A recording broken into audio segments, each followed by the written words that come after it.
Niveau 500, Aurora Queralis. Indice de menace, classe Pandi. Documentation altérée, épuisement psychologique, effets anormaux significatifs. Découvert le 28 avril 1952, taux d'entrée modéré, ainsi que celle des sorties modérées, inadaptées à l'habitation permanente. Description. Dominé par des éclairs prismatiques de lumière décorant le ciel, le niveau 500 est un amalgame de zones rurales assombries pour une nuance de silhouette. Les routes, portant des signes de délabrement et de rues, ressemblent beaucoup à des sentiers par leur composition et leur proportion. De petits arbres, de la mousse et des forêts d'arbustes à hauteur de genoux constituent une grande partie des espaces naturels du niveau. Les rares traces de structures artificielles constituent principalement pour de petits logements, ainsi que ceux à usage divers, tels que des boîtes électriques et des lampadaires non fonctionnels. Les champs ouverts, qui sont présents à peine, présentent généralement des surfaces arides avec des étendues clairsemées de lichens et de mauvaises herbes dispersées à l'intérieur. Malgré l'absence de précipitations au niveau 500, restant constamment à un état clair et non humide, toutes les surfaces naturelles conservent un léger absorption de précipitations fraîches. À part les éruptions aurorosques, une seule source de lumière naturelle est présente au niveau 500, c'est-à-dire un faux corps céleste appelé le noyau, présentant de faibles anneaux de lumière superposés au spectateur. Quel que soit l'angle, la position du noyau peut être identifiée par la préférence des teintes violettes parmi les aurores. Le noyau est situé dans une zone fixe à 30 km au-dessus du sol, calculée à partir de mesures angulaires. L'atmosphère du niveau 500 étant prévisible, l'apparence de l'environnement plus près du noyau est nettement plus brillant en raison des niveaux plus élevés d'une forme d'énergie spéciale dans cette zone. Le noyau, dans les cieux du niveau 500, est connu pour émettre une forme spéciale d'onde radiative appelée Cardiac, objet 499, par les physiciens des bas-fonds. L'un des effets les plus notables de l'énergie cardiaque est sa capacité à produire et à réfracter la lumière, avec une efficacité immense.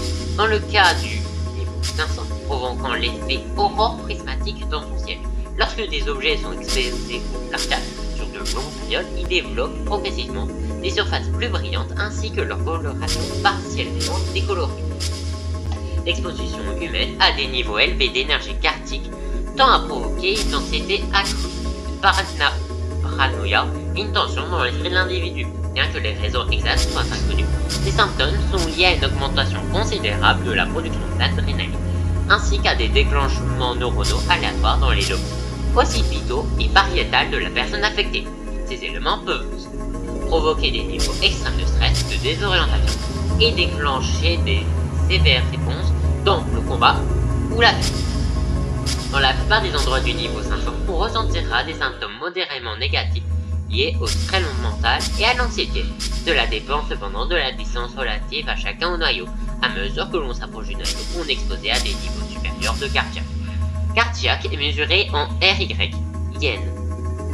Nommé d'après le physicien suédois Fredrik Yen, qui fut le premier à documenter et consigner ses observations concernant l'énergie cardiaque. Les frontons sont le seul exemple connu d'un lieu possédant un zéro absolu dans l'énergie cardiaque, mesuré à 0 yen.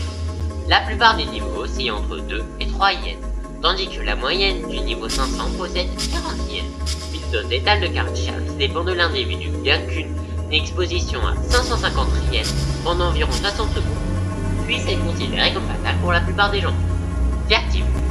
Le niveau 500 ne présente aucune trace d'entité native des bas-fonds, bien que des rumeurs sur l'existence d'une souche modifiée d'Odontopestis à ce niveau aient circulé. Sa présence n'a pas été confirmée. Cependant, une vie microbienne inoffensive est présente au niveau 500. Documentation.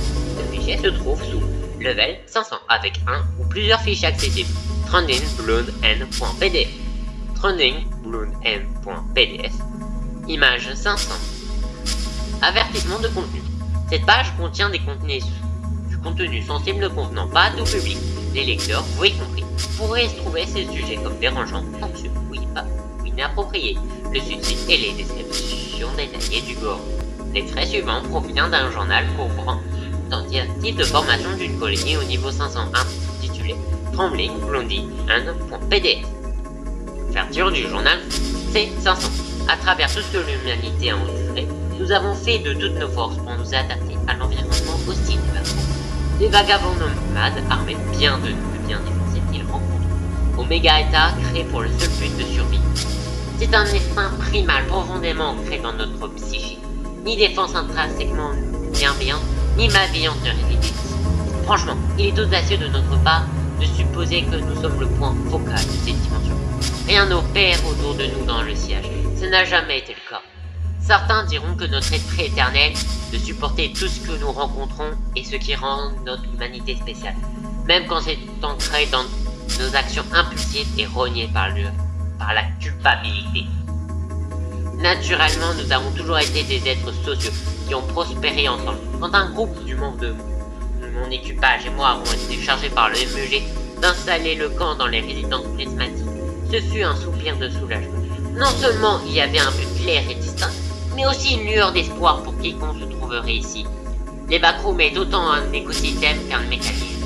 Ne pas nous trouver notre place dans ces opérations complexes équivaudrait à un désarroi total. Cela faisait 3 jours que nous étions imprimés. Je ne pouvais m'empêcher de ressentir une certaine tension monter dans mon cœur. Il voulait une forme de libération, un moyen de libérer le stress qui s'accumulait dans mon esprit. Depuis que je suis entré dans le niveau 500, la panique provoquée par ce niveau s'est simplement déguisée parmi les divers troubles mentaux accumulés au fil de mon séjour dans cette dimension. Peu à peu, il accéléra sa présence. Je ne pouvais plus l'ignorer. Mon état émotionnel qui a suivi ne peut être décrit que comme une cacophonie. Je ne sais pas ce qu'il y avait en moi qui a déclenché une telle impulsion violente.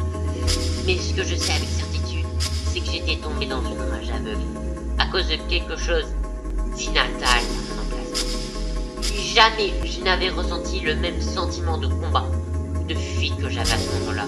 Son nom commençait par un corps. J'ai sorti ma lame de ma poche.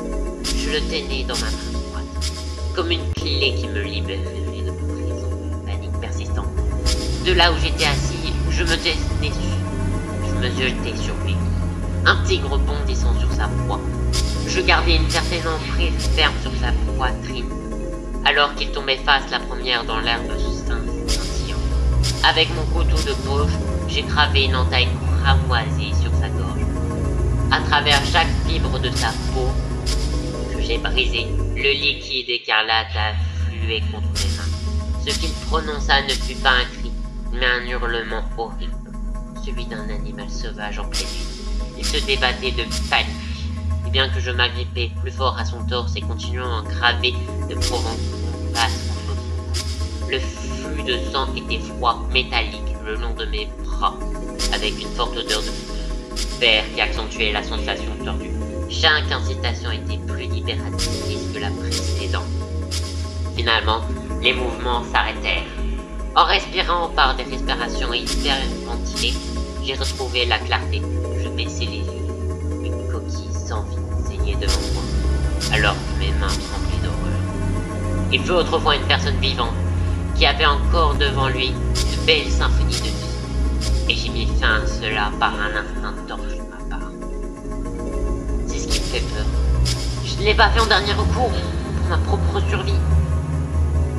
J'ai fait cela pour combler un désir récurrent au plus profond de mon cœur. Je ne me considère plus comme humain. Je suis tout aussi insensé et violent que ceux qui rôdent dans ces profondeurs. Je ne peux pas vivre avec un regret aussi traumatisant. Heureusement, on m'a fourni de la corde pour un usage général lors de mon voyage. Je suis bloqué sur ce que mon conseiller de mission m'a fourni exactement avec la corde.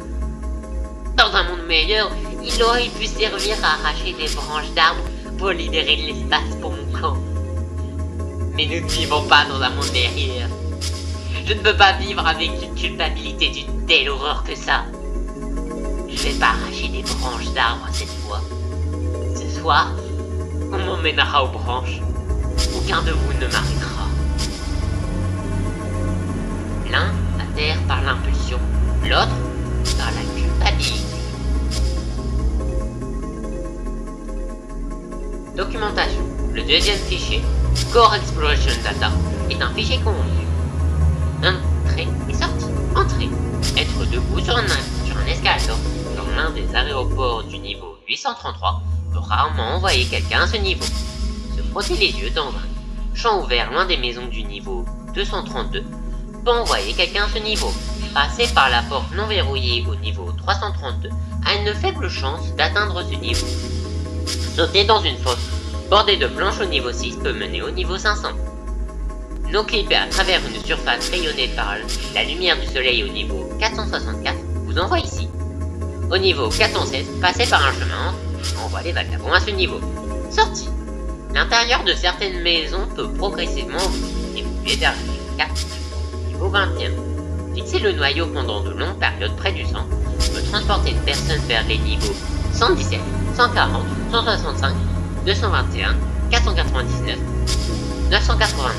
Mourir à cause d'une exposition au carcass peut rarement faire réveiller quelqu'un au niveau 997.